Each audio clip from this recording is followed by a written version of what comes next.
আপনারা এতক্ষণ দেখছিলেন সত্যম নিউজে। আমরা দেখাচ্ছিলাম জেলা হুগলি, শহর শ্রীরামপুর থেকে গুহ পরিবারের ঐতিহ্যবাহী 107 বছরের পূজা মণ্ডপ। এই মণ্ডপ দেখে এবং ওনাদের ইতিহাস শুনে আমরা সত্যিই মুগ্ধ। সত্যম নিউজের তরফ থেকে আমরা একটি সম্মাননা পত্র সত্যম নিউজ ও ক্রেডিট কেয়ার সংস্থার তরফ থেকে আমরা ওনাদের হাতে তুলে দিচ্ছি, এবং সত্যম নিউজের তরফ থেকে পাওয়ার্ড বাই আমজাদ হাবিব আমরা আরও একটি সম্মাননা পত্র ওনাদের হাতে তুলে দিচ্ছি। ওনাদের এই পুজো মণ্ডপকে আমরা স্যালুট জানাই এবং ওনাদের যে ঐতিহ্য সেটা আগামী দিনেও বহন হোক সেই চিন্তাধারা রেখে আমরা আরও কিছু গিফট ভাউচার্স মেক মাই ট্রিপের তরফ থেকে ওনাদের হাতে তুলে দিলাম। এরপরে আমরা ওনাদের হাতে তুলে দিচ্ছি আমজাদ হাবিবের গিফট ভাউচার্স বাড়ির মহিলাদের জন্য, এবং এছাড়া আমাদের টেকনোলজি পার্টনার A2Z সলিউশনসের তরফ থেকে আমরা তুলে দিচ্ছি আরও কিছু গিফট ভাউচার্স ওনাদেরকে। আমি একবার আমার চিত্র সাংবাদিককে বলবো যে মায়ের রূপটা দেখাতে।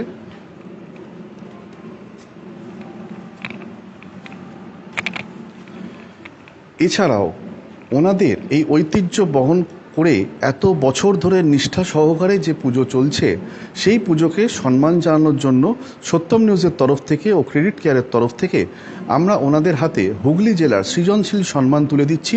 আমাদের তরফ থেকে একটি ছোট্ট উপহার সত্যম নিউজের তরফ থেকে আমরা তুলে দিলাম ওনাদের হাতে। সৃজনশীল সম্মানে আমরা ভূষিত করলাম গুহ পরিবারের 107 বছরের এই পুজো মণ্ডপকে। আজকে সপ্তমীর সন্ধে, এই সময় সৃজনশীল সম্মান হাতে তুলে দিলাম আমরা আমাদের তরফ থেকে একটা ছোট্ট প্রচেষ্টা। সেই ব্যাপারে আপনাদের অনুভূতি? ভীষণ ভালো লাগলো আপনারা এসে আমাদের এই মানে পুজোকে, এত বছরের পুজোকে আপনারা কভারেজ করার জন্য অশেষ ধন্যবাদ সত্যম নিউজকে। এবং আশীর্বাদও থাকলো আমাদের যাতে আরও এগিয়ে যেতে পারেন আপনারা। একদম একদম যেমনটা শুনছিলেন, সম্মাননা আমরা শুধুমাত্র তুলে দিচ্ছি আরও কিছু উৎসাহ যোগানোর জন্য, এবং আমাদের যেখানে মনে হচ্ছে এত বছরের ঐতিহ্য বজায় রেখে যে পরম্পরা মেনটেন করে একের পর এক জেনারেশন বাই জেনারেশন এই পুজো ওনারা চালাচ্ছেন, তাতে আমাদের কুর্নিশ জানানো আমাদের কারণ।